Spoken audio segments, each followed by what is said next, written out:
नमस्कार, स्वदेश न्यूज के खास प्रोग्राम जनता मांगे जवाब में आपका स्वागत है। आपके साथ मैं हूं एसपी त्रिपाठी। रामचरितमानस को लेकर आरजेडी कोटे से बिहार के शिक्षा मंत्री डॉक्टर चंद्रशेखर का बयान एक्शन से पहले ही रिएक्शन कर गया।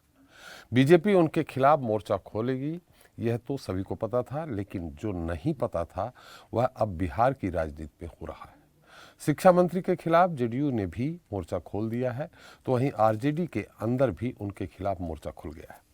मामले में आरजेडी के प्रदेश अध्यक्ष जगदानंद सिंह चंद्रशेखर का समर्थन कर रहे हैं, तो वहीं आरजेडी के वरिष्ठ नेता शिवानंद तिवारी ने जगदानंद सिंह और चंद्रशेखर के सामने ही इस बयान का विरोध कर दिया। वहीं दोनों पक्षों के नेताओं की तरफ से आरोप प्रत्यारोप के बीच भाजपा भी खूब मचले रही। भाजपा सांसद प्रदीप सिंह ने तो यह तक कह दिया कि बिहार में भी बहुत जल्द महाराष्ट्र वाला खेला होने वाला है। नीतीश कुमार गलत पार्टी और गलत लोगों के साथ चले गए हैं। भाजपा सांसद का कहना है कि जिस तरह महाराष्ट्र में विधायकों और सांसदों का सरकार से विश्वास उठ गया था, उसी तरह बिहार में भी नीतीश कुमार से विधायक और सांसदों का भरोसा उठ रहा है। आने वाले समय में उनके सभी विधायक और सांसद जनता दल यूनाइटेड छोड़कर भाजपा में शामिल होंगे। तो वहीं इन बयानों के बाद उप मुख्यमंत्री तेजस्वी यादव ने भाजपा पर पलटवार किया है। तेजस्वी का कहना है कि भाजपा की महाराष्ट्र वाली रणनीति बिहार में जब पहले काम नहीं आई तो अब कैसे आएगी। वहीं शिक्षा मंत्री चंद्रशेखर के बयान और जेडीयू आरजेडी के रिश्तों में दरार को लेकर पूछे गए सवालों पर जवाब देते हुए तेजस्वी ने कहा है कि कौन क्या कहता है नहीं कहता है, हम लोग इन चीज़ों पर ज़्यादा गौर नहीं करते हैं। तेजस्वी ने कहा कि भाजपा का एजेंडा है हिंदू मुस्लिम, मंदिर मस्जिद, पाकिस्तान, कश्मीर, यह सब मुद्दे ध्यान भटकाने के लिए उठाए जा रहे हैं। जबकि इस पूरे घटनाक्रम में शांत बैठे बिहार के मुख्यमंत्री ने भी लास्ट मोमेंट में एंट्री मार दी। नीतीश का कहना है कि धर्म के मामले में किसी को हस्तक्षेप नहीं करना चाहिए। सब अपने तरीके से धर्म का पालन करते हैं। सभी धर्मों को इज्जत मिलनी चाहिए। जिसको जिनकी पूजा करनी है वो करें। विपक्षी दलों की एकता की दलील के बीच रामचरितमानस पर बयान से उठे बवाल ने जेडीयू और आरजेडी के आमने सामने ला दिया है। इस हंगामे के बीच न तो शिक्षा मंत्री झुकने को तैयार है और न ही उनकी पार्टी आरजेडी को इस पर एतराज है। यानी रामचरितमानस पर बिहार में सियासत पर नया रण छिड़ चुका है।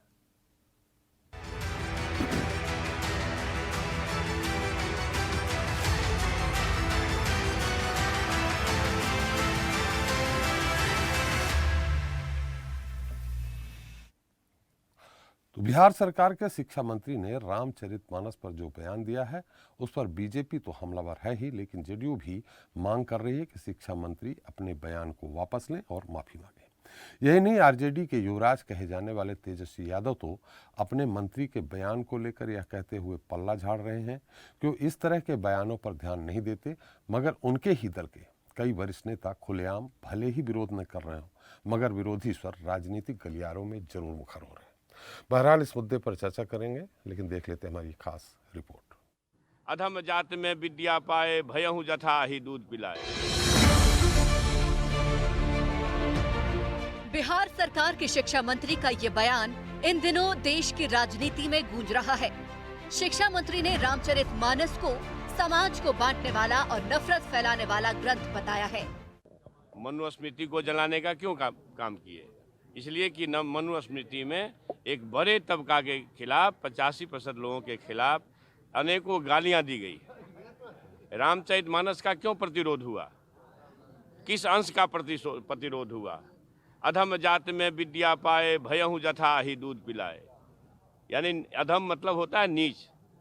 दुनिया के लोगों सुनो, आपके माध्यम से कहना चाहता हूँ, नीच जाति के लोगों को शिक्षा ग्रहण करने का अधिकार नहीं था, और उसमें कहा गया है कि नीच जाति के लोग शिक्षा ग्रहण करके जहरीला हो जाते हैं, जैसा कि सांप दूध पीने के बाद होता है। हम इस सवाल पर मैं इसलिए ये बात कहता हूँ कि इसी चीज को कोट करके बाबा साहब अम्बेडकर ने दुनिया के लोगों को बताया। ये जो ग्रंथ हैं नफरत को बोने वाले, एक युग में मनुस्मृति, दूसरे युग में रामचरितमानस और तीसरे युग में गुरु गोवलकर का बंच ऑफ थॉट, ये दुनिया को हमारे देश को, समाज को नफरत में बांटती है। नफरत देश को महान नहीं बनाएगा। जब भी कभी महान बनाएगा तो मोहब्बत ही बनाएगा।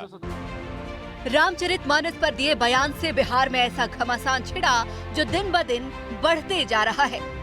बयान पर जारी सियासत के बीच जेडीयू और आरजेडी में टकराव बढ़ते जा रहा है, क्योंकि भले ही जेडीयू अध्यक्ष इसे आरजेडी का अंदरूनी मुद्दा बता रहे हैं, लेकिन जेडीयू के ही कई नेता शिक्षा मंत्री डॉक्टर चंद्रशेखर से माफी की मांग उठा रहे हैं।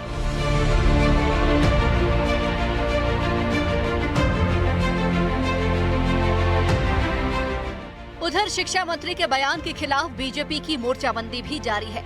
बिहार बीजेपी के नेता मंदिर जाकर रामचरितमानस का पाठ कर रहे हैं, शिक्षा मंत्री के विरोध में बयान दे रहे हैं।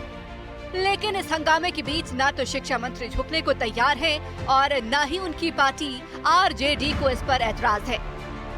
यानी रामचरितमानस पर बिहार में सियासत पर नया रण छिड़ चुका है। आरजेडी जेडीयू के बीच भी टकराव का नया अध्याय शुरू हो चुका है। डिप्टी सीएम तेजस्वी यादव इस पूरे विवाद के लिए बीजेपी को जिम्मेदार बता रहे हैं। हंगामा और न बढ़े, इसलिए पार्टी नेताओं से बेमतलब के बयानों से परहेज करने की अपील कर रहे हैं। हम उनके बातों का जवाब हम नहीं देना चाहते हैं। ये सब कोई एजेंडा नहीं है, बेकार की बातें हैं। और ये सब कितना दिन तक आप लोग एक ही बात को लेकर के खींचते रहिएगा भाई? ये कोई एजेंडा है क्या? इन सब के बीच मुख्यमंत्री नीतीश कुमार ने पहली बार इस पर अपनी प्रतिक्रिया दी है। उन्होंने साफ तौर पर कहा है कि किसी भी धर्म के बारे में इस तरह का बयान देना, उस पर टिप्पणी करना बिल्कुल गलत है और ऐसा नहीं होना चाहिए। इसका मतलब साफ है कि नीतीश कुमार कहीं न कहीं अपने मंत्री के इस बयान से सहमत नहीं है। भी नहीं, आप अच्छी तरह जानते हैं कि हम लोगों का व्यू है, कोई भी धर्म को मानने वाला हो उसमें किसी भी तरह तक उसमें इंटरफेरेंस नहीं करना चाहिए। वो सब लोग जिस ढंग से भी धर्म का पालन करते हैं, धर्म का पालन करें, सबको इज्जत मिलनी चाहिए। इसमें किसी तरह का हस्तक्षेप नहीं करना चाहिए। जिसको जो अपना मन करे वो करे, वही पूजा करे, लेकिन इन सब चीजों पर कोई चीज नहीं करना चाहिए। हमने तो पहले ही समझा दिया, तो अभी तो डिप्टी सीएम ने भी कह दिया, इसलिए वो सब कोई बात। विपक्षी दलों की एकता की दलील के बीच रामचरितमानस पर बयान से उठे बवाल ने जेडीयू आरजेडी को आमने सामने ला दिया है। महागठबंधन के बीच तनाव भरे बयानों का दौर शुरू करा दिया है। ब्यूरो रिपोर्ट, स्वदेश न्यूज। तो जनता मांगे जवाब में आज के मुद्दे पर चर्चा करने के लिए हमारे साथ जुड़ रहे हैं उत्तर प्रदेश से हैं बीजेपी प्रवक्ता राजीव मिश्रा जी हैं, मध्य प्रदेश कांग्रेस प्रवक्ता संजय महेंद्रा जी हैं, बिहार से आरजेडी महासचिव आरजू खान जी हैं, जेडीयू प्रवक्ता के त्रिपाठी जी भी बिहार से हैं और स्टूडियो में मौजूद हैं मध्य प्रदेश से बजरंग दल के प्रांत मंत्री राकेश प्रजापति जी और उनके साथ हैं हमारे managing editor RP Srivastava ji. आप सभी का हमारे इस खास कार्यक्रम में बहुत बहुत स्वागत है। आरजू जी, मेरी आवाज़ आ रही है आपको? आरजू जी, मेरी आवाज आ रही? जी, मैं आपको सुन पा रहा हूं। आरजू जी, जो ये टिप्पणी की है चंद्रशेखर जी ने, मंत्री जी ने, शिक्षा मंत्री जी ने, इससे आप कितना इत्तेफाक रखते हैं? देखिए, हमारा जो काम है और हमारे पार्टी का जो मैनिफेस्टो है, उस मैनिफेस्टो का यही मामला है कि हम इंफ्रास्ट्रक्चर पे काम करेंगे। मेरा हेल्थ पे और एजुकेशन पे काम करेंगे। ये जिनका बयान है उनका व्यक्तिगत बयान हो सकता है, हम इस बयान के साथ में खड़े हुए नहीं हैं। नहीं, आप खड़े नहीं हैं, लेकिन आपकी पार्टी के अंग हैं, वो शिक्षा मंत्री हैं, तो ऐसे में उनको सोच समझ के बयान देना चाहिए। बीजेपी के लोग कह रहे हैं कि अगर नुपुर शर्मा पे केस दर्ज हो सकता है तो उन पे केस दर्ज होना चाहिए, नहीं होना चाहिए? बीजेपी वाले तो बहुत कुछ कहते हैं और उनका काम भी ये कहना, क्योंकि वो हमारे पोजीशन में है तो उनका काम ये कहना है, वो कह सकते हैं। लेकिन हमारा जो मेन मुद्दा है, हमारा जो मुद्दा वो ये है कि इंफ्रास्ट्रक्चर जो है हमारे बिहार का कैसे बेहतर हो सकता है, एजुकेशन कैसे बेहतर हो सकता है, हेल्थ में हम कितना बेहतर बिहार के लिए काम कर सकते हैं, हमारे लिए मूल और सबसे अहम मुद्दा ये है।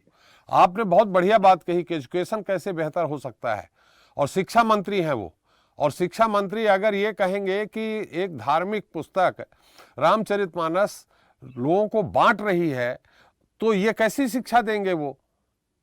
ये उनका अपना व्यक्तिगत बयान है, ये उनका व्यक्तिगत बयान है। मैं इस पे कोई भी टिप्पणी नहीं कर सकता हूं। मेरा मूल उद्देश्य है वो बिहार के लिए है, और मेरा मूल उद्देश्य यही है कि लोगों तक खाना कैसे पहुंचे, लोगों तक दवा कैसे पहुंचे, लोगों को पक्के मकान कैसे मिले, लोगों को रोजगार कैसे मिले, ये हमारा अहम मुद्दा है। और मेरा ही नहीं, देश के हर आदमी का, हर पार्टी का यही मुद्दा होना चाहिए और सरकार से सवाल भी यही होना चाहिए। हम दूसरे धर्म वाली राजनीति पे हम नहीं बटना चाहते हैं। हमारा मुद्दा एकदम साफ है। लेकिन जब शिक्षा मंत्री है तो वो फिर उनका व्यक्तिगत नहीं रहता है सर।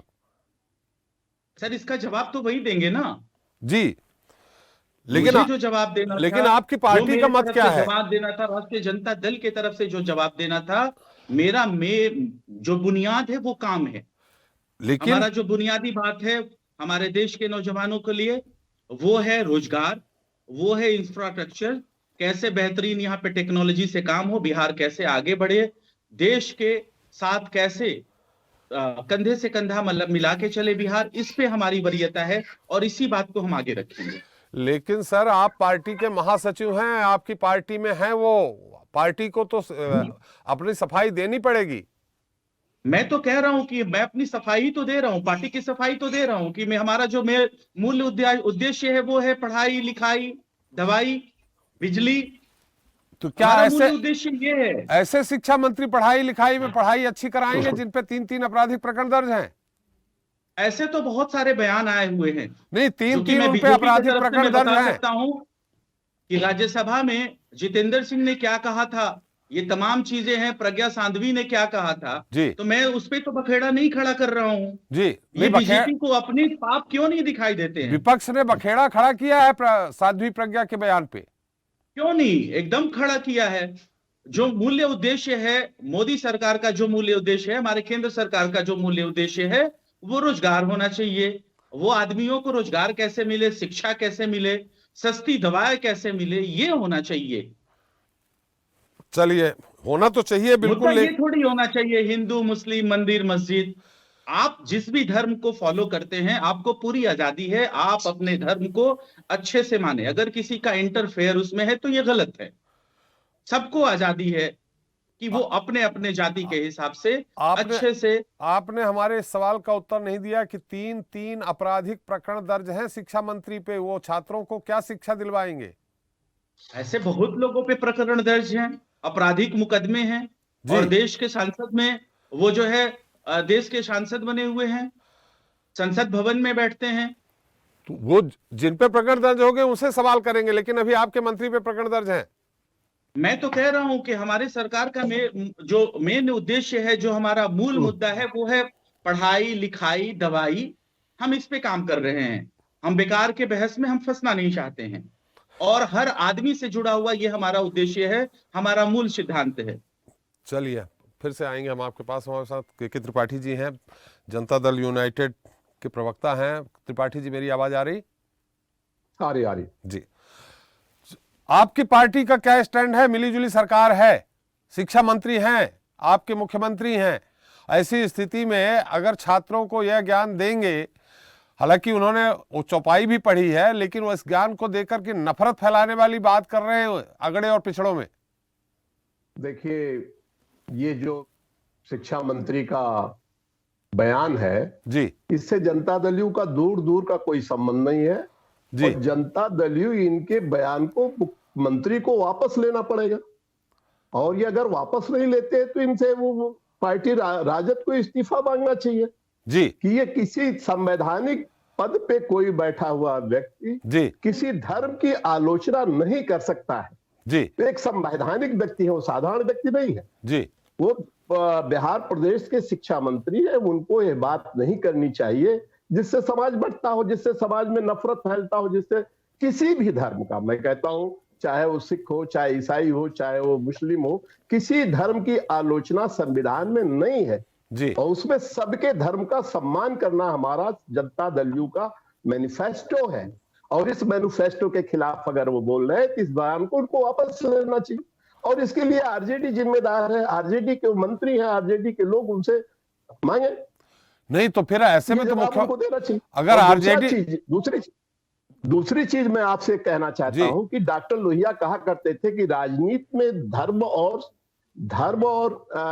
राजनीति का एक गहरा संबंध है जी। और अगर ये लोग डॉक्टर लोहिया के फॉलोअर है तो उन्होंने कहा था कि बिना धर्म के राजनीति बिना धर्म के निष्प्राण हो जाती है जी और धर्म के बिना राजनीति कलही हो जाती है। जी तो इस तरीके के सवाल, इस तरीके का प्रश्न उठाना एक शिक्षा मंत्री को अच्छा नहीं लगता है। जी और एक बहुत बड़ा सवाल डॉक्टर लोहिया ने कहा था, या तो ये कह दे कि हम डॉक्टर लोहिया को नहीं मानते हैं। डॉक्टर लोहिया ने कहा था कि धर्म को दीर्घकालीन राजनीति, उन्होंने कहा था धर्म जो है वो दीर्घकालीन राजनीति है तथा राजनीति जो है वो अल्पकालीन धर्म है। ये डॉक्टर लोहिया का सवाल। और डॉक्टर लोहिया ने कहा था, डॉक्टर लोहिया ने तो राम कृष्ण और उस पर बहुत बड़ी किताब लिखी है शिव पे, और उन्होंने कहा देश, भारत देश में राम के अलावा राम और भारत का एक गहरा संबंध है जी। अगर इसको खत्म कर देंगे तो देश में बचा क्या? तो मैं ये कहना चाहता हूं, आरजेडी के सवाल करना चाहता हूं कि कम से कम ये दबाव लेकर के इस नफरत फैलाने का रामायण की जो बात कही वो बहुत ही घटिया बयान है एक शिक्षा मंत्री। वो पता नहीं कैसे शिक्षा मंत्री बना दिए गए।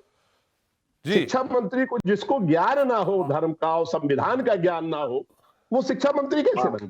देखिए ये आपकी पार्टी, आप ही के मुख्यमंत्री ने शिक्षा मंत्री बनाया है। आपके जो भाई देखिए, ये तो जो कि गठबंधन, देखिए जब गठबंधन होता है तो उसमें गठबंधन के लोग जो नाम देते हैं उनके नाम को प्रचार किया जाता है।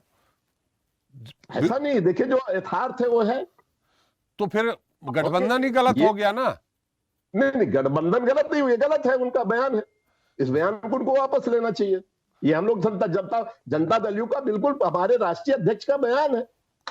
इसमें कार्रवाई राजद को करना चाहिए। जी बिल्कुल सही कहा आपने। बस अर्जुन जी मैं आपके पास आऊंगा, आप त्रिपाठी जी की बातों को रखे रहिए, मैं उत्तर लूंगा। अर्जुन जी आपके से उत्तर लूंगा।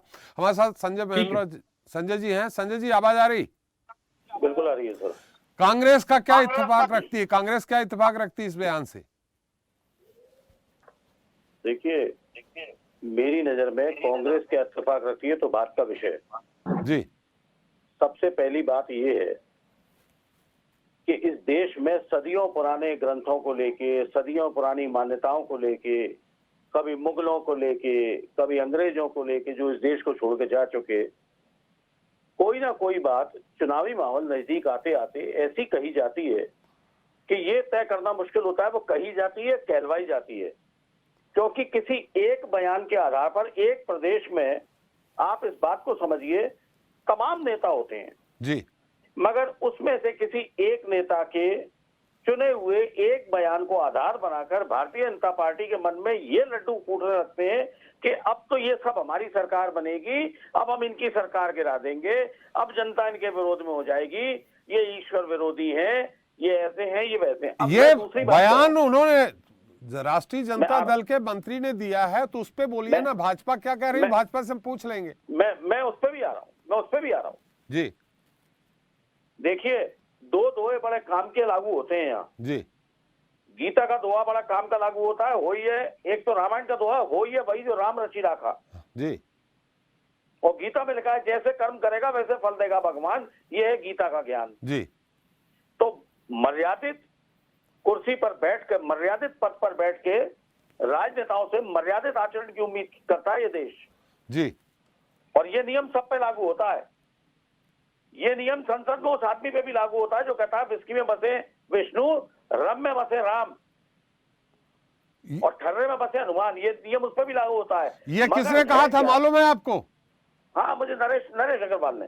जी नहीं, सबसे पहले कहा था आपके मिनिस्टर मध्य प्रदेश में रहे हैं चंद कुमार भानोत, उन्होंने विधानसभा में ये बात कही है। मैं आपको बड़ी ईमानदारी से, स्पष्टता से कहता हूं जी, कोई भी व्यक्ति अपनी मर्यादाओं को लांघ के, देश का चुना हुआ जनप्रतिनिधि अगर अपनी मर्यादाओं को लांघ कर अगर अनर्गल बयान देता है तो उससे इत्तेफाक रखना मेरा काम नहीं है या उसको समर्थन देना मेरा काम नहीं है।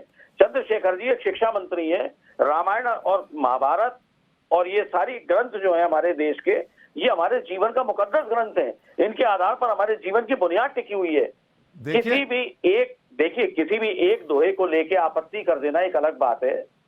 तुलसीदास जी भी इंसान थे, रामायण उन्होंने लिखी है, तो वो तुलसीदास जी के ऊपर प्रश्न उठाते तो एक बार को बात समझ में आती, लेकिन रामायण जैसे महाकाव्य पर जो जनता के लोगों के दिलों में घर करता है, लोग उसका पाठ करते हैं, उसकी मान्यता रखते हैं, प्रभु श्री राम को मानते हैं, गीता को मानते हैं, बाकी सारी चीजों को मानते हैं। तो मैं नहीं समझता कि इस तरीके की कोई भी टिप्पणी इस तरह के माहौल में उचित या जायज है। मैं उनके इस बयान से इत्तेफाक नहीं रखता।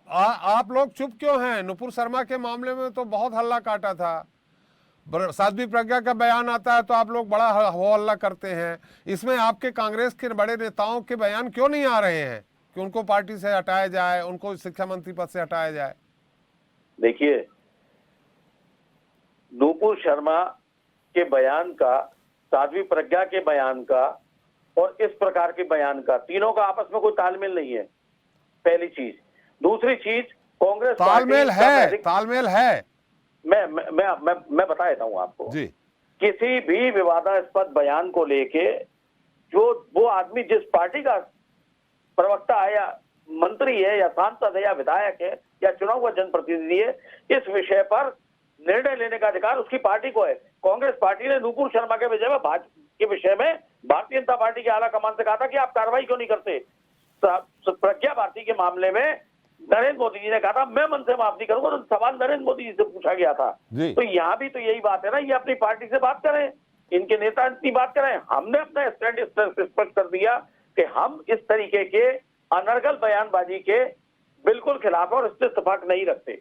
हम आपको बता तो रहे हैं अपना स्टैंड। जी चलिए, तो कांग्रेस को निश्चित तौर पे लालू यादव जी या तेजस्वी यादव जी और नीतीश कुमार जी से मांग करनी चाहिए कि चंद्रशेखर जी को बर्खास्त करें। हमारे साथ प्रवक्ता बीजेपी के हैं राजीव मिश्रा जी। राजीव जी, आपके ये तो बयान अलग हो गया, आपके सांसद ने ये कहा है कि अब महाराष्ट्र जैसा खेला होने वाला है, मतलब आप इस बयान को लेकर खेला करने वाले हैं। देखिए, बहुत अच्छी बात आपने कही जी। खेला क्या करे, जो हिंदुओं की आस्था का केंद्र है रामचरितमानस, और जो रामचरितमानस में राम के दोस्त कौन है? निषाद हैं, और दूसरे दोस्त कौन है? जो सबरी के झूठे बेर खाते। राम की आस्था का जो राम जब सबरी बेर देती है झूठे, और झूठे वो राम जी खाते हैं। और जिस तरह से मेरे मित्र बता रहे हैं, तीनों जने ने बहुत अच्छी बात कही, अपने पल्ले झाड़ लिए। अरे चंद्रशेखर जी को तो तत्काल इस्तीफा देना चाहिए। त्रिपाठी जी ने नहीं झाड़ा, त्रिपाठी जी ने कहा है जनता दल यूनाइटेड से कि उनको बर्खास्त करना चाहिए। तो सुन लीजिए, तीनों जने की मैं बात सुन रहा था और मैं तीनों की बात का तथ्य ये देना चाहता हूँ। अगर आपके मुख्यमंत्री है, मुख्यमंत्री की पावर होती है कि मंत्री को बर्खास्त कर दे, और निश्चित बर्खास्त करना चाहिए। जिस तरह से उन्होंने बयान दिया है, ये बयान तो ऐसा नहीं है 1 अरब 30 करोड़ की चोट दी है, ये बयान माफ करने लायक नहीं है। ये तो मंत्री को तत्काल इस्तीफा उनका ले लेना चाहिए का मुख्यमंत्री को। ये तो मिली साजिश है। अगर ये इस्तीफा नहीं लेंगे तो इसमें आंदोलन होगा, आंदोलन निश्चित होगा। रामचरितमानस जो पूरे देश का एक ग्रंथ है, पूरे विश्व का एक ग्रंथ माना जाता है। संजय जी, आऊंगा आपके पास, उनकी बात आ जाए। माना जाता है जी। मैं इनका जवाब देना चाहता हूँ। जी हम जवाब देना चाहता हूँ सर। मैं सबका जवाब, त्रिपाठी जी का भी जवाब, मिश्रा जी का भी जवाब, संजय जी का भी जवाब आपसे लूंगा। आपके पास आ रहा हूं, सबकी बात आ जाए फिर मैं आपके पास आऊंगा। आरजू जी। जी राजू जी, आपने हमारे सवाल का उत्तर नहीं दिया। तो पार्टी बता रही कि अरे आपको तो उसको इस्तीफा तो मांगना ही चाहिए, तत्काल इस्तीफा। हमने इस्तीफे पे सवाल ही नहीं किया आपसे, इस्तीफे में मांगने की बिल्कुल भी जरूरत नहीं समझी। हमने आपसे सवाल किया है कि नहीं चाहिए उनको, और मुख्यमंत्री जीत ले तो तत्काल इस्तीफा ले लेना चाहिए था उनको। चलिए, हमने इस पे सवाल ही नहीं किया मिश्रा जी आपसे। हमने सवाल आपसे इस बात पे किया है कि भारतीय जनता पार्टी की जो पार्टी तोड़ो रणनीति है, जो कारवा चला आ रहा है, बिहार में कब करने वाले हैं? आपके एक सांसद ने स्पष्ट तौर पे कह दिया है कि महाराष्ट्र का खेला बिहार में भी होने वाला है। अच्छा, आप ये बता दीजिए जी, भारतीय जनता पार्टी दल में सबसे बड़ी पार्टी थी, चाहती तो वो मुख्यमंत्री बनती। उदार भाव भारतीय जनता पार्टी का था। नीतीश जी को न्योता दिए कि आप हमारे साथ लड़े, आप मुख्यमंत्री बनिए। अगर ये काम कोई कर सकता तो ये भारतीय जनता पार्टी कर सकती है। ये भारतीय जनता पार्टी, ये प्री पोल गठबंधन हो गया था कि नीतीश कुमार जी प्रधानमंत्री बनेंगे। नहीं, ये तो आपने ये उदार भाव मुख्यमंत्री बनेंगे जी। विधायक किसके ज्यादा थे? बीजेपी के ज्यादा थे। अरे तो प्री पोल गठबंधन हुआ था ना, निभाने का काम किया। एक तरफ आप महाराष्ट्र में बोल रहे हैं कि प्री पोल गठबंधन हुआ था कि देवेंद्र फडणवीस जी बनेंगे, तो उनको नहीं बनाया तो आपने उनका समर्थन वापस ले लिया, उन्होंने कांग्रेस वगैरह से मिलकर ठाकरे जी ने बना दी। वहां भी प्रीपोल गठबंधन यही हुआ था कि नीतीश कुमार प्रधानमंत्री बने। आप बताइए जरा सा, आप ये बताइए, भारतीय जनता पार्टी बिहार में सबसे ज्यादा थी, हाँ। लेकिन हमने वादा किया था कि नीतीश को हम मुख्यमंत्री बनाएंगे, तो उनको बनाया मुख्यमंत्री, और बनाने के बाद उन्होंने कोई खेला करा हो तो कोई दिक्कत नहीं, उसके लिए भी ठीक है, हम लोग लड़ाई लड़ रहे हैं। उसके बाद महाराज जैसा खेला करने वाले थे। बिहार की जनता देगी, पूरे देश की जनता देख रही जिस तरह से आरजेडी और निश्चित जेडीयू का सफाया हो जाएगा पूरा उत्तर प्रदेश नहीं, पूरे भारतवर्ष से। कहीं एक सीट नहीं आएगी, बिहार में तो है ही, लेकिन अब आने वाली नहीं है सीटें। चलिए वो तो बात की बात है, लेकिन खेला करने वाले हैं आप फ्लोर में कैसे सिद्ध करते? अगर नीतीश कुमार नहीं बनते मुख्यमंत्री तो वो बना लेते आरजेडी के साथ, जैसे अभी बनाया है। देखिए बिल्कुल सही है जैसे आप कह रहे हो, लेकिन आप बताओ ना, हम लोग उदार भाव हैं कि नहीं? हम लोग तो जो कथनी में विश्वास रखते हैं ना, जो हमने कहा था वो करके दिखाया। चलिए उदार भाव है तो सरकारें चलने दे, तोड़ क्यों रहे हैं?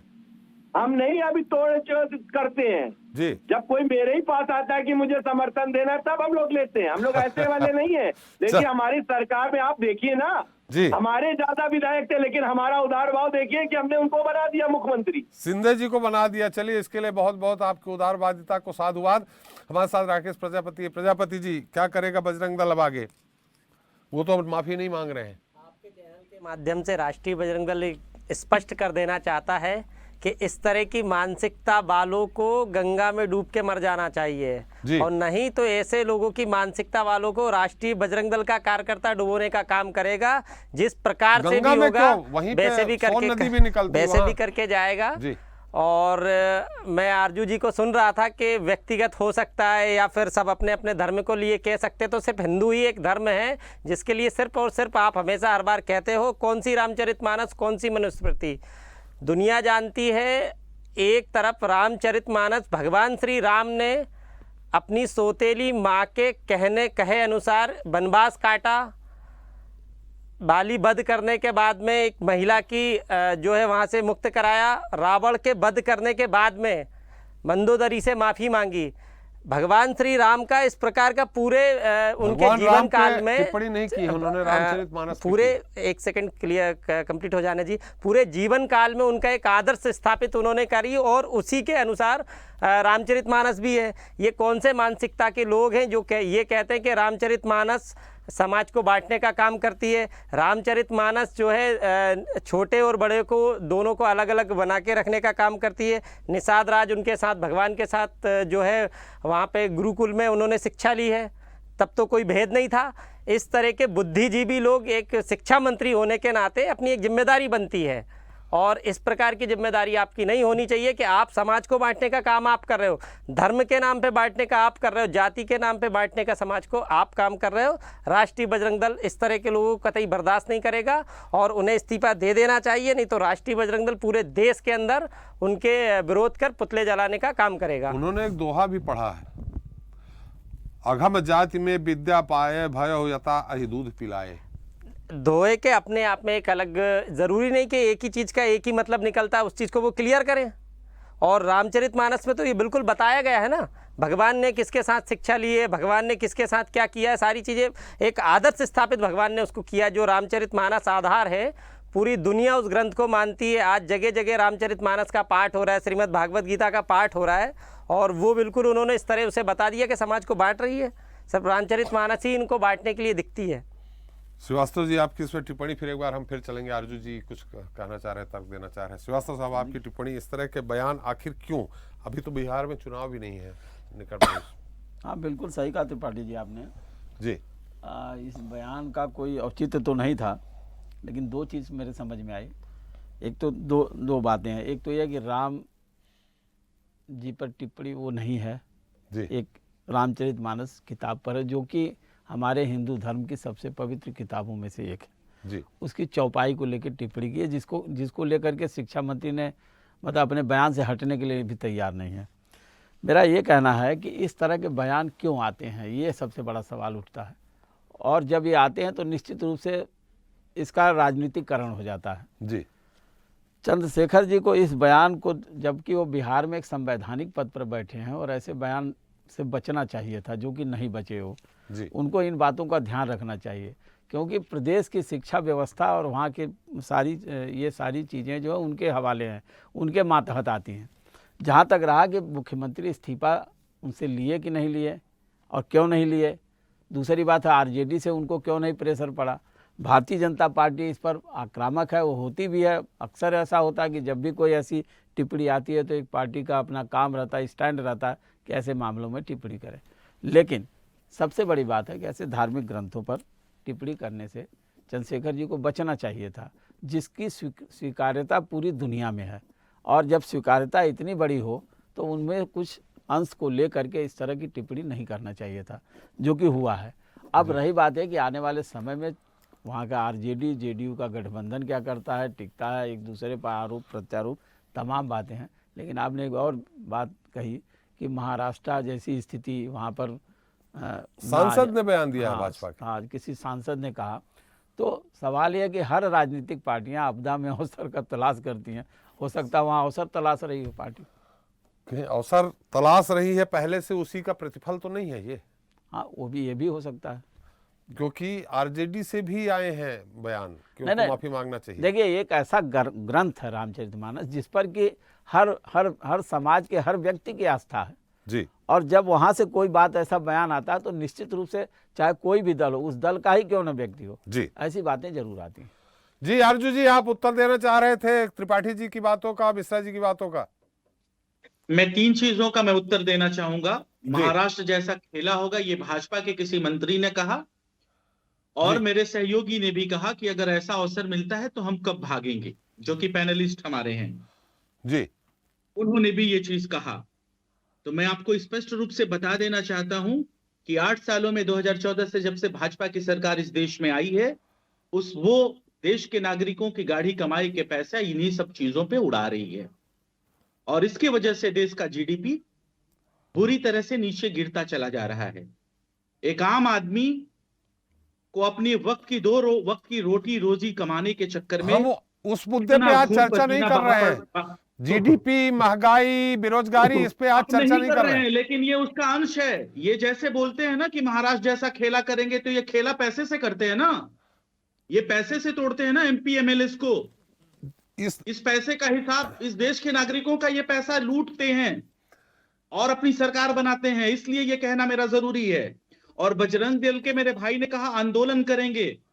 मैं आपको एक बीबीसी रिपोर्ट दिखा रहा हूं जी, ये आप मेरे स्क्रीन पे देखिए, ये बीबीसी का रिपोर्ट है 22 नवंबर का।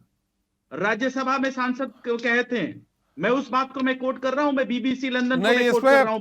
स्क्रीन में देखने को नहीं मिल पा रहा, आप बता दीजिए क्या कहा। केंद्र सरकार ने संसद में कहा राम सेतु होने के अब तक पुख्ता प्रमाण नहीं।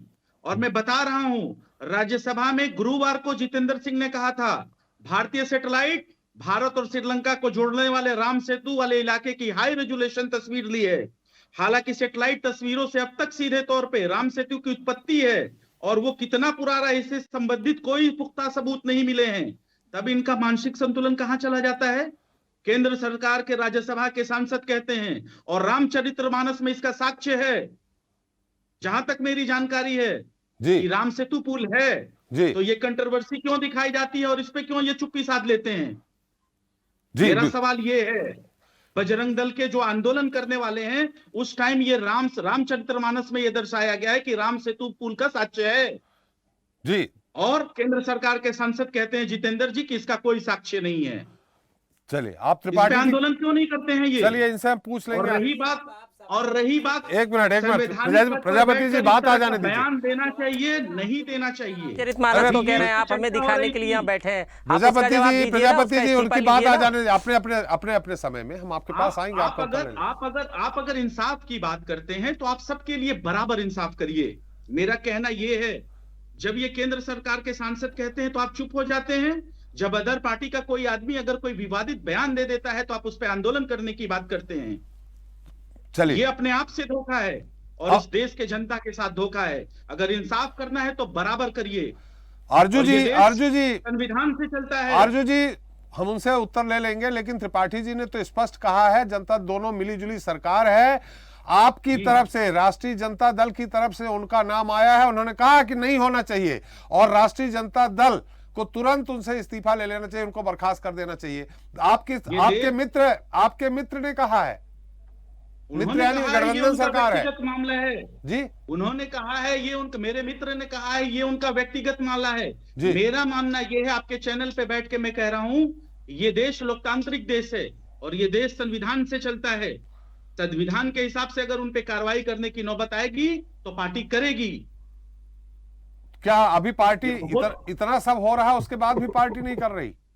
मैंने तो आपको सबूत दिखाया ना, पार्टी मैंने तो आपको सबूत संवैधानिक पद दिखाया पे ना कि बैठे 22 दिसंबर को संवैधानिक पद पे बैठे हुए व्यक्ति का सवाल है। अगर कोई प्रवक्ता कहता तो समझ में आता, मैं भी तो बात कह रहा हूँ ना पद सर, पे बैठा हुआ मैं व्यक्ति भी अगर तो ऐसा वही चीज कहेगा, कह रहा हूँ कि केंद्र सरकार के राज्यसभा सांसद ने क्यों कहा 22 दिसंबर को संवैधानिक पद पे आपके मंत्री से राज्यसभा सांसद और मंत्री में अंतर है सर, अंतर होता है, सरकार है भाई, आप देश समझो। की पार्लियामेंट में बैठ के कोई अगर आदमी अगर कोई भाषण देता है, गलत बयानबाजी करता है, तो आपके लिए उसका वो कोई मुद्दा नहीं है। देखिए उनको आप 5 साल तक बर्खास्त नहीं कर के लिए सकते, आपके पास मुद्दा नहीं है, लेकिन मंत्री को तो बर्खास्त कर सकते साक्षी हैं। जोशी के लिए आपके लिए मुद्दा नहीं है, अपोजिशन के लिए मुद्दा है।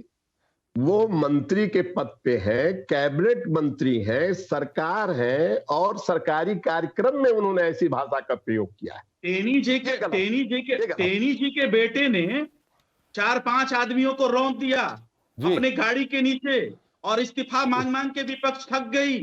क्या टेनी जी ने इस्तीफा दिया?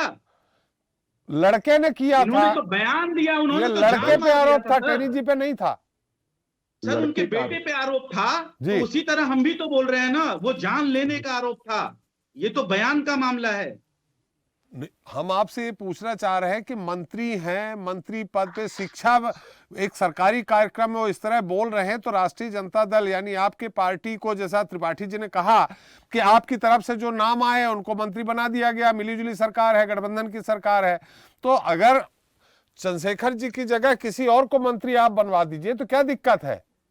वो हल्ला ही खत्म हो जाएगा। 17 साल से जो भाजपा के साथ नीतीश कुमार जी रहे जी, तो भाजपा के मंत्री ने क्या ऐसा उलूल जुलूल बयान नहीं दिया था क्या जी? और किसी ने उस पे उनका इस्तीफा मांगा? माननीय नीतीश कुमार ने किसी की हिम्मत नहीं थी कि कोई उलूल जुलूल बयान दे दे।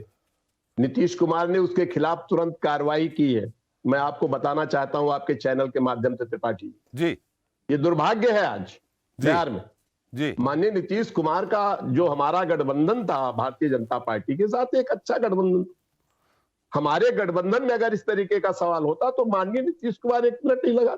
लेकिन अब दिक्कत ये है कि ये चूंकि आरजेडी का मामला है, हमारे कोई मंत्री का मामला होता तो नीतीश कुमार 1 मिनट नहीं लगाते। तो फिर बीजेपी का अच्छा चल रहा था तो तोड़ क्यों दिया बीजेपी का साथ आपने त्रिपाठी जी? देखिए उसका हमारा गठबंधन इसलिए टूटा है कि हमारे गठबंधन के साथ बीजेपी ने एक बहुत बड़ा साजिश की थी जी, और उस साजिश के कारण ही हमको उस गठबंधन को छोड़ना पड़ा।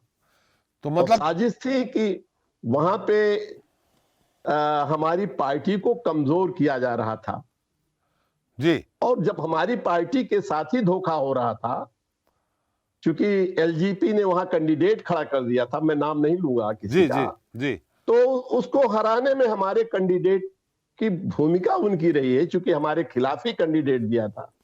इसलिए हमारा उससे लगा कि कहीं न कहीं वो हमारी पार्टी के लिए आगे चल के घातक होगा, तो हमने निर्णय ले लिया। तो मतलब इसलिए हमने छोड़ दिया उनका गठबंधन। मतलब मजबूरी में आप तेजस्वी यादव जी के साथ सरकार चला रहे हैं? नहीं, मजबूरी की बात नहीं है, मजबूरी की बात नहीं है। मजबूरी चूंकि जब हमारी पार्टी को ही भाजपा हाईजैक करना चाह रही थी तो हमने इसको अलग कर लिया। भाई हम भी तो राजनीति कर रहे हैं, पार्टी जनता दल भी पार्टी है जी, वो भी तो अपना देखती है भविष्य, हर पार्टियों को अपना सपना देखना पड़ता है।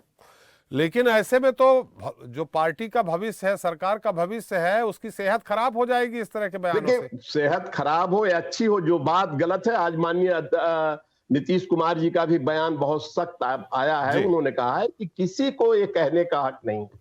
जी बिल्कुल सही कहा, किसी को कहने का हक नहीं है, और उसी चीज को तो हम भी कोट करते हैं। और मैं चाह रहा हूं कि जो ये आपका रामायण के बारे में जो कहा है उन्होंने, और लोहिया से बड़ा कोई समाजवादी नहीं है। अगर प्रोफेसर चंद्रशेखर लोहिया से बड़े समाजवादी हो गए तो उनको कहने का हक है, लेकिन उनको कोई देश का नेता भी नहीं जानता। तो वो जो रामायण मेला डॉक्टर लोहिया कराते थे चित्रकूट में और उन्हीं का पौध लगाया हुआ है, वो कहते थे कि इस देश में राम और भारत को अलग नहीं किया जाता, यहाँ हर जन जन में उनका नाम है, उनके हृदय में बसता हुआ। तो एक बार हिम्मत करके उनको बर्खास्त कर दे मुख्यमंत्री जी। वो तो काम आरजेडी का है, उनकी पार्टी का काम है, उनकी पार्टी का फैसला है, लेकिन हम उस पर सहमति नहीं व्यक्त करते, हम सहमत नहीं हैं जी। वो बयान उनको वापस लेना चाहिए अगर एक्चुअली प्रोफेसर हैं तो जी, और अगर प्रोफेसर नहीं है तो अज्ञानी मैं कहूंगा जी। जब आप संविधान पढ़ लीजिए, मैं कहना चाहता हूं जो प्रवक्ता बैठे हुए हैं, संविधान का जाकर के मुख्यमंत्री को अध्ययन करना चाहिए कि मुझे क्या बोलना चाहिए संवैधानिक पद पे बैठ के। कोई प्रवक्ता कहता तो उसकी बात मान ली जाती, चलो ठीक है भाई, लेकिन एक जो संवैधानिक पद महत्व पद पर बैठा हुआ व्यक्ति है, अगर वो किसी धर्म के बारे में चर्चा करता है, उसके धर्म के बारे में नफरत फैलाता है, तो उसको हक नहीं है, संविधान कहीं उसको देता नहीं। तो ऐसे के खिलाफ तो कार्रवाई सुनिश्चित करना चाहिए। बिल्कुल, ये उनका दल सुनिश्चित करेगा। चलिए, उनका दल अगर वो डॉक्टर लोहिया से बड़े, चाहे वो तेजस्वी हो, चाहे माननीय लालू प्रसाद जी हो, माननीय तेजस्वी हो या लालू प्रसाद जी हो, और डॉक्टर लोहिया से बड़ा कोई समाजवादी तो हुआ नहीं जी। अगर उसको भी बाइकाट कर दे रहे हैं समाजवाद का, वो कहते हैं नहीं ये समाजवाद ला रहे हैं, तो मेरी समझ में नहीं आता भाई, प्रोफेसर चंद्रशेखर को कौन जानता है। चलिए, सही बात है। संजय जी मेरी आवाज आ रही जी? बोलिए। हाँ बोलिए। नहीं, मैं ज्यादा तो इस विषय पे कुछ कहना नहीं चाहता, सभी ज्ञानी लोग अपने अपने विचार व्यक्त कर चुके हैं, लेकिन मैं एक बात जरूर कुछ कहना चाहता हूँ, एक दो बातें। वो ये है कि नमामि गंगे के हजारों करोड़ रुपए के प्रोजेक्ट का क्या हुआ, उसका कोई बात मत करो आप, ठीक है। उसमें प्रधानमंत्री हरी झंडी दिखाए और वो क्रूज ही उसमें फंस जाए उस गंदगी में, तो आप सवाल मत पूछो। गंगा के किनारे लाशें तैरे कोरोना में, आप सवाल मत पूछो भाजपा से, ठीक है। प्रधानमंत्री केयर फंड के हिसाब का आपका माइक खुला हुआ है, रिवर्स आवाज आ रही है, आपका माइक खुला हुआ लगता है। एक मिनट जी, अब आ रही है मेरी आवाज क्लियर? हाँ अब आ रही। मैं दोबारा बोलता हूँ जी। नहीं, वो आ गई है पर फिर से बोल सकते हैं। बात ये है ना कि सवाल भाजपा पूछेगी, देश का नागरिक नहीं पूछेगा कि महंगाई का क्या आलम है, बेरोजगारी का आलम क्या है, भ्रष्टाचार का आलम क्या है, राम में उलझाओ, रहीम में उलझाओ, इसमें उलझाओ, उसमें उलझाओ। नहीं तो ऐसे बयान अगर आप लोग दोगे तो उलझाएंगे ही। नहीं, ये पहली बात तो ये बयान हमारा नहीं है। हाँ, मतलब विपक्ष, हम विपक्ष की बात कर रहे हैं, विपक्ष की। तो जो व्यक्ति ने बयान दिया है, यहाँ पैनल पे बैठे हुए सभी लोग कह रहे हैं कि वो इतने उम्रदराज व्यक्ति है, इतने पढ़े लिखे व्यक्ति, उन्होंने कुछ कहा है तो सोच समझ के कहा होगा। और जो लोग उनसे ऐतराज कर रहे हैं, जैसे हम जैसी लोग भी उनसे ऐतराज कर रहे हैं, इस बात को नहीं मान रहे कि भाई हम उनके बयान से इत्तेफाक नहीं रखते जी, लेकिन उस बयान की आड़ में भारतीय जनता पार्टी खेला करने की बात कर रही है, उस विचार को समझने का प्रयास कीजिए आप। यह बयान चंद्रशेखर जी ने दिया है या भाजपा ने पीछे से दिलवाया है, इसकी भी जांच होनी चाहिए। देखिए, भारतीय जनता पार्टी खेला, आपने दो प्रवक्ताओं को सुन लिया, एक महासचिव हैं और एक प्रवक्ता हैं। अब ये गठबंधन में कहां गांठ ढीली हो जाएगी, ये तो आप ही लोग मौका दे रहे हो। सर नहीं, इसका जवाब तो ये जनता दल के प्रवक्ता साहब से मैं कहना चाहूंगा कि नीतीश कुमार ने तेजस्वी जी को 18 महीने चेक किया है और चेक करने के बाद दोबारा आए हैं, और बीजेपी से वो अभी भी होशियार रहे हैं। बीजेपी अभी भी उनके पीछे घात लगा के बैठी हुई है। वो तो अब बैठी है तो सीधे सीधे है जी। तो ये किस तरीके का डिफेंड कर रहे हैं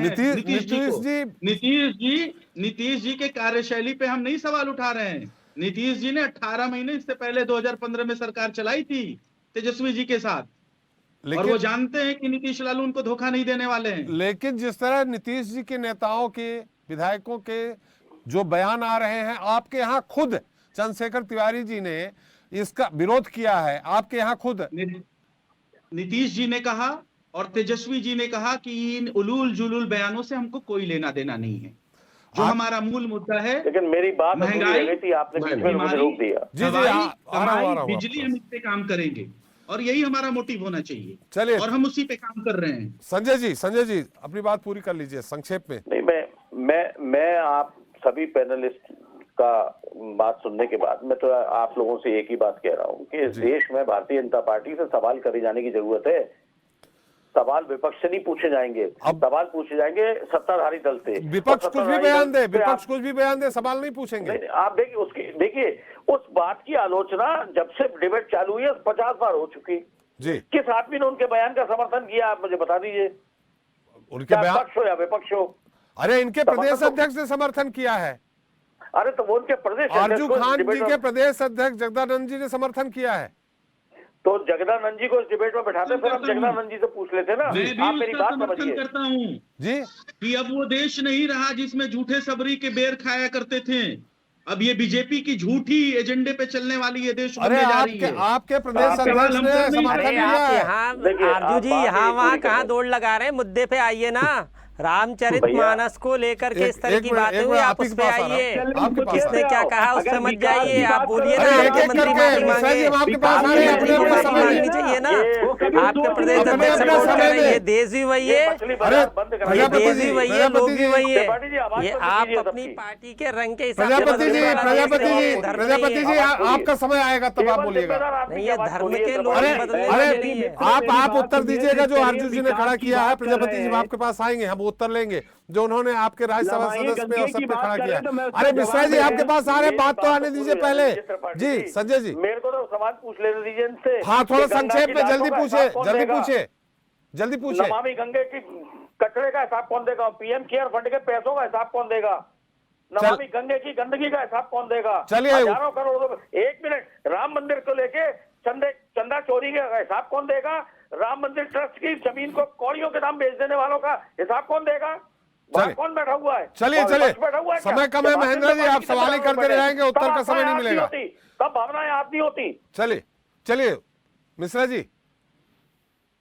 प्रिय मित्र, सारे जवाब मुझसे पूछ लो। कांग्रेस ने राज किया, आज तक ये बता दीजिए, राज पहले भी राज कांग्रेस ने किया। एक शौचालय नहीं दिया पूरे गांव में, महिलाएं मेरी लैट्रिन करती थी, आज वहाँ गांव में। अरे अभी धर्म की बात हो रही साहब, अभी धर्म की बात हो रही। अगर उज्ज्वला दिया तो प्रधानमंत्री ने दिया, अगर राशन दे रहे तो प्रधानमंत्री दे रहे, किसान क्रेडिट कार्ड दे रहे तो प्रधानमंत्री दे रहे। अरे भैया विकास की बात नहीं हो रही, अभी धर्म की बात हो रही। रामचरितमानस और आज पूरे देश में रामचरितमानस की बात हो रही है भैया मिश्रा जी।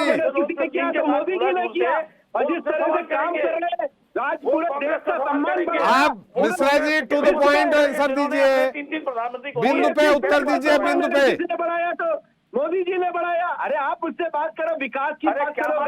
अरे बिंदु पे उत्तर दीजिए भाई की बात कर रहे हो। हम सारे क्षेत्रों की आपको बता सकते, गिनती को बता सकते। संजय जी 1 मिनट।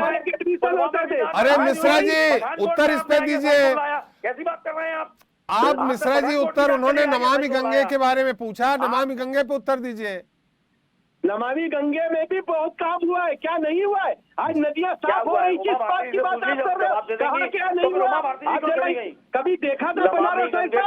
आपकी भी राज में था, रायबरेली की जाके जरा वो देखिए, आप जाके गंगा देखिए। चलिए संजय जी उत्तर आने दीजिए, संजय जी उत्तर आने दीजिए। गंगा में पैसा लगा तो काम किया गया है, विकास हुआ है, विकास का मॉडल पूरे भारत में दिया है। चलिए अब आगे बीजेपी का क्या स्टैंड रहेगा, खेला कब तक कर देगी? चली गई छोड़ के उसी प्रोजेक्ट की इंचार्ज। मेरी बात सुनिए, जेडीयू को भी कष्ट है कि गलत हमने समझौता कर लिया है, अंदर कुड़े जा रहे हैं और ये समझौता गलत हो गया है, उनको समझ में आ रहा है। जिस तरह से आप उनकी सरकार गिरा रहे थे, आप उनकी पार्टी को कमजोर कर रहे थे, अभी वो समझौता कर रहे थे आपसे। आस्था का केंद्र है, जिस तरह से वो बोल रहे हैं, उनको तो इस्तीफा दिलवा लेना चाहिए, मुख्यमंत्री को इस्तीफा ले लेना चाहिए बुला के कि आज इस्तीफा दो, चलिए नहीं तो सरकार नहीं रहेगी। चलिए मिश्रा जी आ गई बात आपकी, हमारे साथ प्रजापति जी अब उत्तर दीजिए आरजू जी की बातों का। सबसे पहले तो आरजू जी ने जो बात उठाई है कि आपके राज्यसभा सांसद ये कह रहे हैं, आपके राज्यसभा सांसद, अरे आपके शिक्षा मंत्री जिम्मेदार संवैधानिक पद पे बैठकर क्या कह रहे हैं? आज विषय वो है, आज विषय ये नहीं है कि कल किसने क्या कहा था और कल कौन कहने वाला है। आज सबसे महत्वपूर्ण विषय ये रामचरितमानस को लेकर इनके शिक्षा मंत्री ने जो सवाल खड़े किए हैं, जब आप सवाल खड़ा करोगे तो देकर के इन्हें जवाब देके जाना पड़ेगा। आपकी पृष्ठभूमि पे तो जाएंगे ना वो। नहीं, आप ये भारतीय जनता पार्टी बताए, उनके राज्यसभा सांसद क्या कह रहे हैं, ये राजीव मिश्रा जी से आप पूछिएगा। आपके शिक्षा मंत्री, एक बुद्धिजीवी शिक्षा मंत्री होने के नाते आपकी एक जिम्मेदारी बनती है। आप इस तरह की बातें कर रहे हैं और आप आरजू जी यहाँ पर उस पर तो नहीं जा रहे, इसने ये किया, उसने वो किया, आपने वो किया। आप सवाल के जगह सवाल खड़ा करना तो कोई वो नहीं होता है। आप उस चीज़ का जवाब दीजिए। आपके मंत्री, शिक्षा मंत्री जो है, जब उस चीज़ का आपको इस्तीफा लेना पड़ेगा और आप बिल्कुल उसके ऊपर कार्रवाई करिए।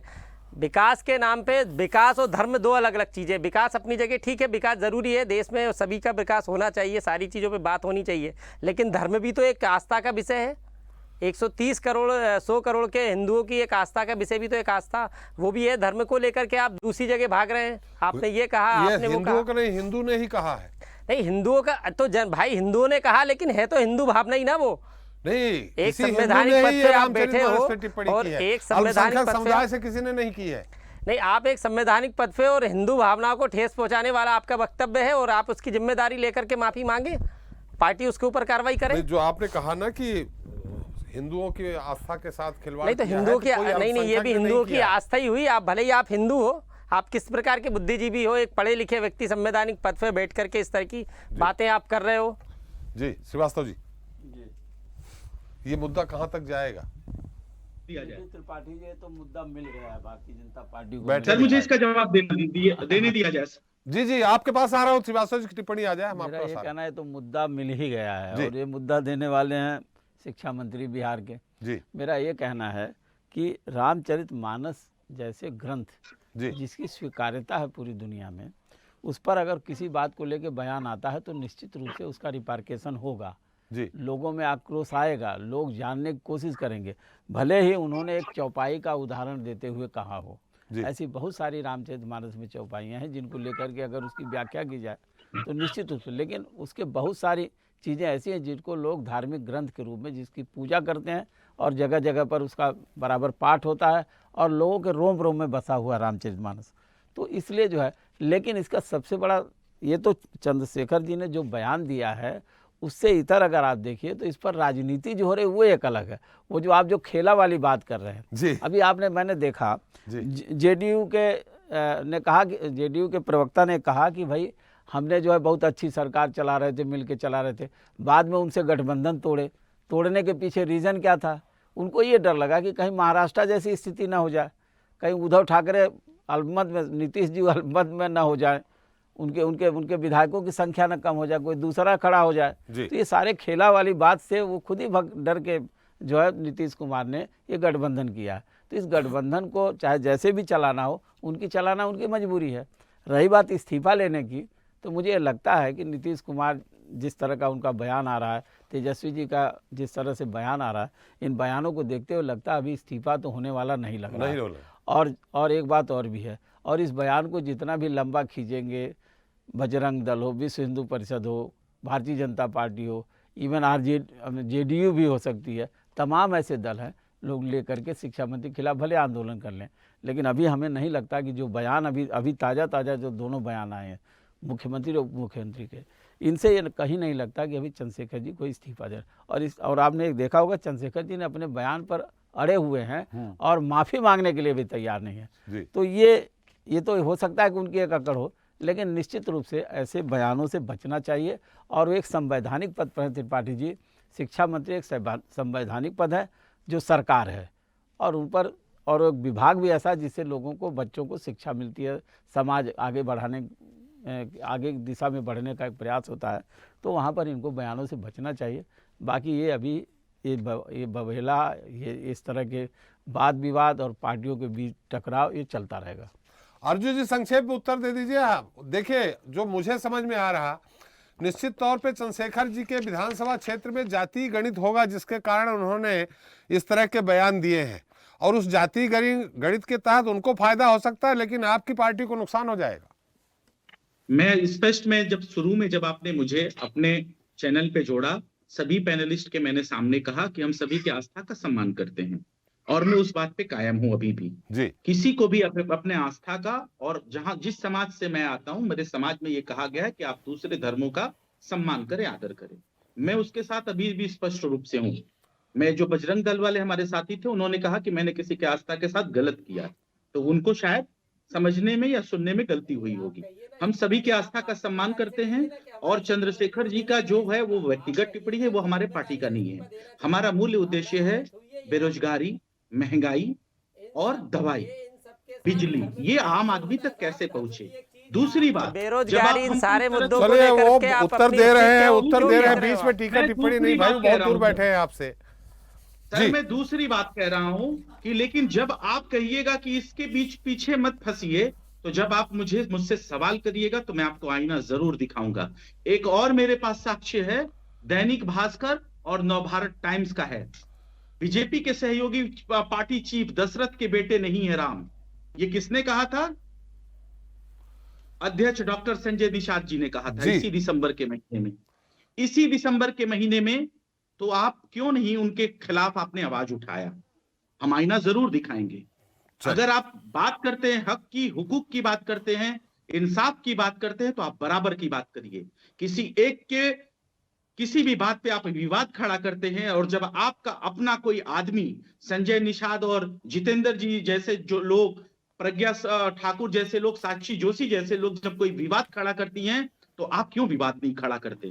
अगर इंसाफ का पैमाना करना है तो आप इंसाफ बराबर करिए, एक तरफा नहीं कहिए। यही बात मैं कहना चाहता हूँ। चलिए, समय भी इसलिए मैं समाप्त ये हो सब गया, आईना दिखा रहा समय हूँ, भी और समाप्त वो हो भी गया। एविडेंस के साथ मैं आपको दिखा रहा हूँ। अर्जु जी, मैंने समय BBC का दिखाया, समय मेरा समाप्त दैनिक हो गया। अर्जु जी, बहुत बहुत धन्यवाद आपका, मिश्रा जी आपका, महेंद्र जी आपका, त्रिपाठी जी आपका, प्रजापति जी आपका, श्रीवास्तव जी आपका हमारे साथ चर्चा में शरीक होने के लिए और अपना अमूल्य समय देने के लिए। तो बिहार के शिक्षा मंत्री डॉक्टर चंद्रशेखर द्वारा रामचरितमानस पर की गई टिप्पणी के बाद विपक्ष को बैठे बिठाए जहां एक मुद्दा मिल गया है, वहीं इस बात के भी कयास लगाए जाने लगे हैं कि आरजेडी और जेडीयू के बीच चल रहे गठबंधन की गांठ कहीं न कहीं जरूर ढीली पड़ी है, क्योंकि जिस तरह से दोनों दलों के नेताओं के बयान आ रहे हैं, वो कम से कम यह तो साबित करते हैं कि शिक्षा मंत्री चंद्रशेखर के द्वारा की गई टिप्पणी उनकी पार्टी के लिए भविष्य में नुकसान पहुंचा सकती है। जनता मांगे जवाब इतना ही। नमस्कार।